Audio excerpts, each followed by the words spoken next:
पाकिस्तान को इंडिपेंडेंस मिले हुए तकरीबन 75 साल हो गए हैं और हर गवर्नमेंट में कभी न कभी प्रेसिडेंशियल सिस्टम लाने की बात ज़रूर होती है। पाकिस्तान ने 3 दफ़ा प्रेसिडेंशियल सिस्टम एक्सपीरियंस किया भी है। क्या वाकई प्रेसिडेंशियल सिस्टम पार्लियामेंट्री सिस्टम से अच्छा है? और अगर वाकई अच्छा है तो पाकिस्तान में बार बार पार्लियामेंट्री सिस्टम ही क्यों लगता है? आज की वीडियो में हम पार्लियामेंट्री और प्रेसिडेंशियल सिस्टम का स्ट्रक्चर, हिस्ट्री और स्पेशली पाकिस्तान में प्रेसिडेंट्स के रोल को देखेंगे। इस वक्त मुल्क में एक बार फिर सदारती निजाम के हवाले से बहस शुरू हो चुकी है। के साथ कौमी असम्बली में पार्लिमानी निजाम के हक में करारदाद।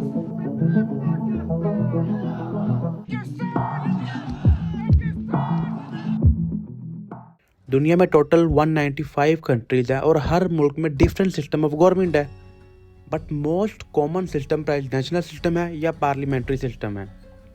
ब्रिटिश पार्लियामेंट को दुनिया की सबसे पुरानी पार्लियामेंट कहा जाता है। इसका बेसिक कॉन्सेप्ट 410 एडी से 1066 एडी के दरमियान में एंग्लो सैक्सन पीरियड में आया। उस वक्त बेसिक कॉन्सेप्ट आया था लोगों से उनकी राय पूछने का।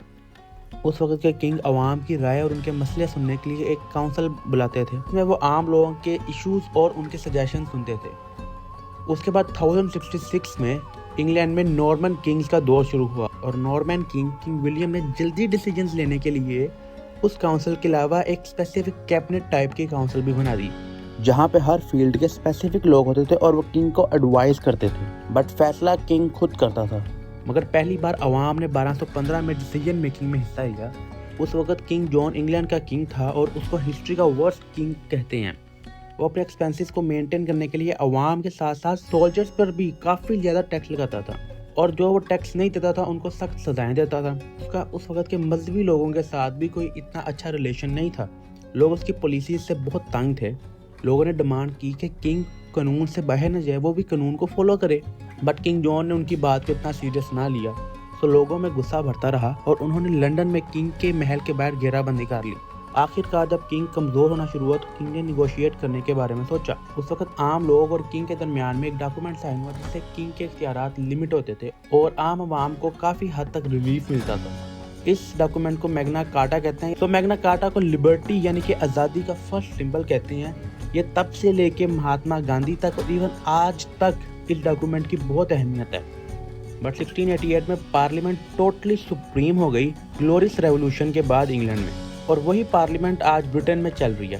किसी भी गवर्नमेंट के 3 मेन डिपार्टमेंट्स होते हैं, लेजिस्लेटिव डिपार्टमेंट, एग्जीक्यूटिव डिपार्टमेंट और जुडिशल डिपार्टमेंट। लेजिस्लेटिव डिपार्टमेंट का काम होता है कानून साजी, एग्जीक्यूटिव डिपार्टमेंट का काम होता है कि तमाम इख्तियारात का इस्तेमाल करना, और जो जुडिशल डिपार्टमेंट होता है वो लेजिस्लेशन को इम्प्लीमेंट करवाती है, यानी कि कानून के ऊपर अमल दरामद करवाती है। पार्लियामेंट्री सिस्टम में आम लोग अपने कैंडिडेट्स को सिलेक्ट करते हैं जो जाके पार्लियामेंट में बैठते हैं, और फिर वही कैंडिडेट्स पार्लियामेंट से एक बंदे को सिलेक्ट करते हैं जिसको प्राइम मिनिस्टर कहा जाता है, और वो बंदा एग्जीक्यूटिव ऑफिस में जाके सारे इख्तियार संभालता है और बाकी पार्लियामेंट लेजिस्लेशन यानी कि कानून साजी का काम करती है। प्राइम मिनिस्टर अपनी मर्जी से पार्लियामेंट के अंदर से जितने चाहे मिनिस्टर्स उठा सकता है और फिर उन मिनिस्टर्स में से स्पेसिफिक कैबिनेट बना सकता है, मगर प्राइम मिनिस्टर बाउंड होता है कि उसने जितने भी मिनिस्टर्स बनाने हैं वो उसी पार्लियामेंट से बनाएगा। पार्लियामेंट के बाद से वो 1 या 2 एडवाइजर्स ले सकता है, मगर मिनिस्टर्स नहीं बना सकता। चाहे उस पार्लियामेंट में लोग पढ़े लिखे या नहीं पढ़े लिखे, वो वहीं से मिनिस्टर्स बनाएगा। इन तीनों डिपार्टमेंट के ऊपर एक हेड ऑफ द स्टेट का ओहदा होता है। हेड ऑफ द स्टेट कोई प्रेसिडेंट हो सकता है या कोई क्वीन या किंग हो सकता है। ब्रिटेन में किंग होती है, पाकिस्तान की पार्लियामेंट में मोस्टली एक प्रेसिडेंट होता है। एक प्योर पार्लियामेंट्री सिस्टम में प्रेसिडेंट डायरेक्टली लिंक होता है पार्लियामेंट के साथ और उसका कानून साजी में रोल होता है। Presidential system first time USA से ओरिजिनेट हुआ। अमेरिका 1492 से 1776 तक एक ब्रिटिश कॉलोनी थी। 1776 को अमेरिका को ब्रिटेन से इंडिपेंडेंस मिली। आज़ादी के बाद अमेरिका डिसाइड करता है कि वो खुद का एक नया सिस्टम फॉलो करेगा, ना कि वही पार्लियामेंट्री सिस्टम इम्प्लीमेंट करेगा। तो उन्होंने प्रेसिडेंशियल सिस्टम के ऊपर काम करना शुरू किया। 1787 को पहले प्रेसिडेंशियल इलेक्शन होते हैं अमेरिका में, जो जॉर्ज वाशिंगटन ने जीते और वो पहले अमेरिकन प्रेसिडेंट इलेक्ट हुए, और वहीं से दुनिया को प्रेसिडेंशियल सिस्टम का पता लगा। आज तकरीबन 65 कंट्रीज में प्रेसिडेंशियल या सेमी प्रेसिडेंशियल सिस्टम इम्प्लीमेंट होता है। प्रेसिडेंशियल सिस्टम में प्रेसिडेंट जो है वो डायरेक्टली इलेक्ट होता है अवाम से, और लेजिस्लेशन के लिए पार्लियामेंट एक अलग इलेक्शन में डायरेक्टली सिलेक्ट होती है अवाम से। बट यहाँ प्रेसिडेंट और एग्जीक्यूटिव ऑफिस एक ही होता है, और पार्लियामेंट का प्रेसिडेंट को सिलेक्ट करने में कोई रोल नहीं होता। प्रेसिडेंट की मर्जी होती है कि वो किसी को भी मिनिस्टर बना सकता है चाहे पार्लियामेंट से, चाहे किसी यूनिवर्सिटी का कोई प्रोफेसर हो या किसी कंपनी का कोई कॉम्पिटेंट फाइनेंस मैनेजर हो। बट प्रेसिडेंशियल सिस्टम में पार्लियामेंट प्रेसिडेंट पर चेक रखती है, प्रेसिडेंट को कभी भी डिसमिस कर सकती है 2/3 मेजोरिटी लेके। इसके अलावा एक तीसरा सिस्टम आता है जिसमें प्रेसिडेंट तो डायरेक्टली सिलेक्ट होता है, मगर प्रेसिडेंट प्राइम मिनिस्टर को भी सिलेक्ट करता है, मगर एग्जीक्यूटिव पावर्स प्रेसिडेंट के पास ही होती हैं, जैसे कि रशिया या फ्रांस में होता है। ये तो स्ट्रक्चर और हिस्ट्री हो गई। अगर पाकिस्तान में प्रेसिडेंशियल सिस्टम इम्प्लीमेंट करना है तो पहले पाकिस्तान के प्रेसिडेंट्स की हिस्ट्री जानना ज़रूरी है, क्योंकि पाकिस्तान भी एक ब्रिटिश कॉलोनी की तरह था, इसलिए पाकिस्तान ने पार्लियामेंट्री सिस्टम ही इनहेरेंट किया। कायदे-ए-आज़म ने गवर्नर जनरल की पावर लॉर्ड माउंटबेटन से इनहेरेंट की। उस वक्त executive power prime minister Liaquat Ali Khan के पास थी, और but governor general head of the state था और उसके पास बहुत पावर्स थी।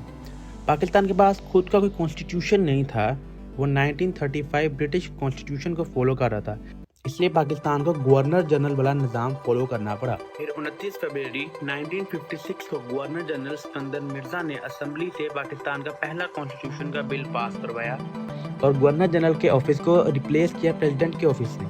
जनरल सिकंदर मिर्जा ने 5 मार्च 1956 को पहले प्रेसिडेंट का ओथ लिया।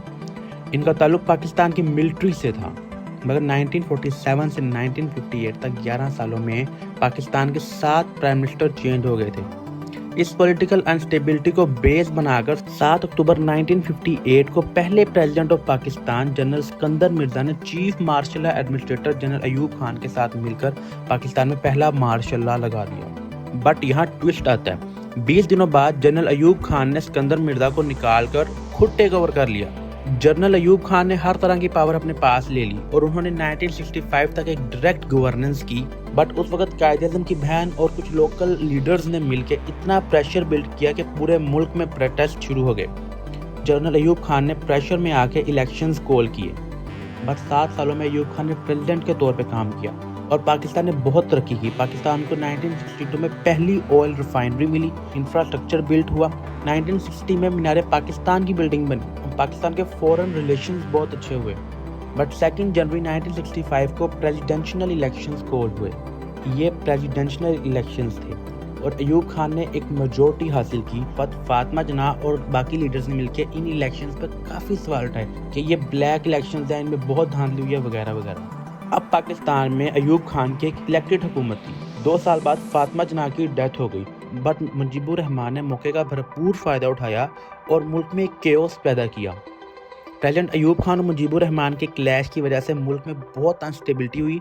ये देखते हुए 1965 में जनरल याह्या खान ने मुल्क में सेकंड मार्शल लॉ इम्प्लीमेंट किया। प्रेसिडेंट अयूब खान को घर भेजा और खुद टेक ओवर कर लिया। उन्होंने 1970 में इलेक्शंस करवाए और पॉलिटिकल अनस्टेबिलिटी को स्टेबल करने की कोशिश की, मगर अनफॉर्चुनेटली बांग्लादेश का इंसिडेंट हुआ। जनरल याह्या खान ने इलेक्शंस के बाद इक़्तिदार जुल्फ़िकार अली भुट्टो को दिया, जो कि नेक्स्ट प्रेसिडेंट इलेक्ट हुए। बट 1973 में जुल्फ़िकार अली भुट्टो ने 180 डिग्री का टर्न लिया और पाकिस्तान को नया कॉन्स्टिट्यूशन दिया और पाकिस्तान को पार्लियामेंट्री डेमोक्रेसी डिक्लेयर किया और खुद प्राइम मिनिस्टर बने और चौधरी फजल इलाही को प्रेसिडेंट इलेक्ट किया। असम्बली ने अपना टाइम पूरा किया, पाकिस्तान में काफ़ी डेवलपमेंट हुई। 7 मार्च 1977 को नई इलेक्शंस कॉल हुई। जुल्फ़िकार अली भुट्टो ने इलेक्शन में क्लियर मेजॉरिटी जीती, 156 out of 200 seats. But opposition ने ये इलेक्शन मानने से इनकार कर दिया क्योंकि उनकी सिर्फ 34 सीट्स थी और मुल्क गिर एहतजाज की कॉल दी। सारी ओपोजिशन ने मिलकर एक अलायंस बनाया, पाकिस्तान नेशनल अलायंस PNA। इस अनस्टेबिलिटी को बेस बनाकर जनरल ज़ियाउल हक ने पाकिस्तान में तीसरा मार्शल लॉ लगाया। उन्होंने 90 दिन में इलेक्शंस करवाने का वादा किया, बट इलेक्शंस ने काफ़ी टाइम लिया। जनरल ज़ियाउल हक ने कॉन्स्टिट्यूशन में 8th अमेंडमेंट की और एक टेक्नोक्रेटिक मिलिट्री गवर्नमेंट बनाई। उन्होंने 58(2) कॉन्स्टिट्यूशन में ऐड किया और पाकिस्तान को सेमी प्रेसिडेंशियल स्टेट बनाया। 58(2) से प्रेसिडेंट के पास असेंबली डिसॉल्व करने की पावर आ गई कि प्रेसिडेंट जब चाहे असेंबली डिसॉल्व कर सकता है। उन्होंने मुल्क में काफ़ी इस्लामिक रिफॉर्म्स की।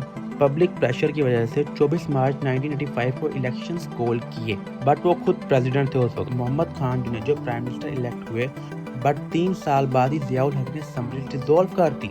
अनफॉर्चुनेटली 17 अगस्त 1988 को एक प्लेन क्रैश में उनकी डेथ हो गई। सेम डे गुलाम इसहाक खान ने प्रेसिडेंट का ऑफिस संभाला। गुलाम इसहाक खान ने इलेक्शंस करवाए और Benazir Bhutto prime minister elect हुए।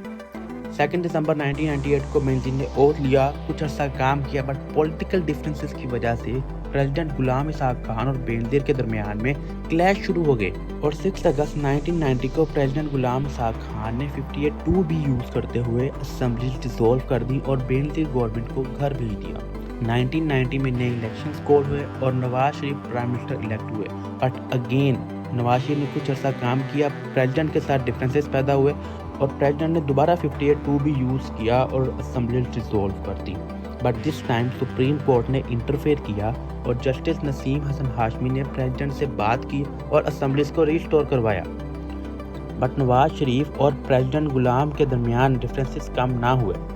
अब की बारी मिलिट्री चीफ जनरल वहीद काकर ने इंटरफेयर किया और दोनों को रिजाइन करने पर मजबूर किया। 1993 में दोबारा इलेक्शंस कॉल हुए। अब बेनजीर भुट्टो दोबारा इलेक्ट हुई और उन्होंने अपनी ही पार्टी के मेंबर सरदार फरूक लगारी को प्रेसिडेंट इलेक्ट करवाया। 14 नवंबर 1993 को फरूक लगारी ने ओथ लिया, बट फरूक लगारी और बेनजीर की भी ना बनी। 1996 में उन्हीं की पार्टी के प्रेसिडेंट फरूक लगारी ने 58(2) भी यूज किया और असेंबलीज डिसॉल्व कर दी। दोबारा इलेक्शंस कॉल हुए।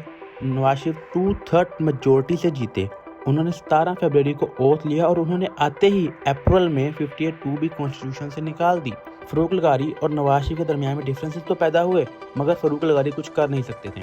2 दिसंबर को फरूक लगारी प्रेसिडेंट के ओहदे से हटे और सेम डे नवाज शरीफ ने चीफ जस्टिस सज्जाद अली शाह को भी के ओहदे से उतार दिया और सारी पावर्स खुद लेने की कोशिश की।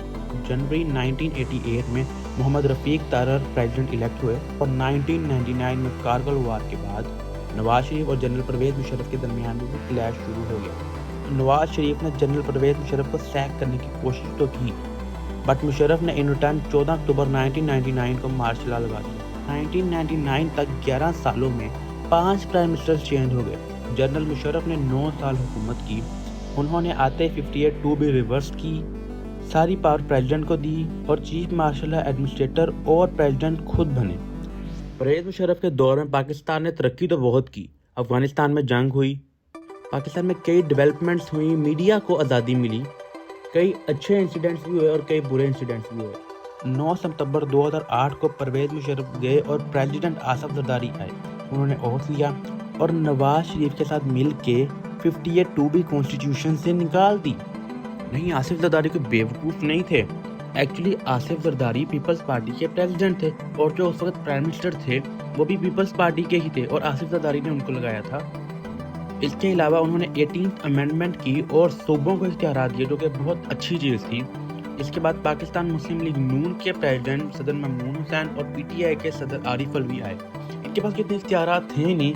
58(2) भी ना होने के बावजूद भी अब तक लास्ट 10 सालों में 6 प्राइम मिनिस्टर्स चेंज हो चुके हैं।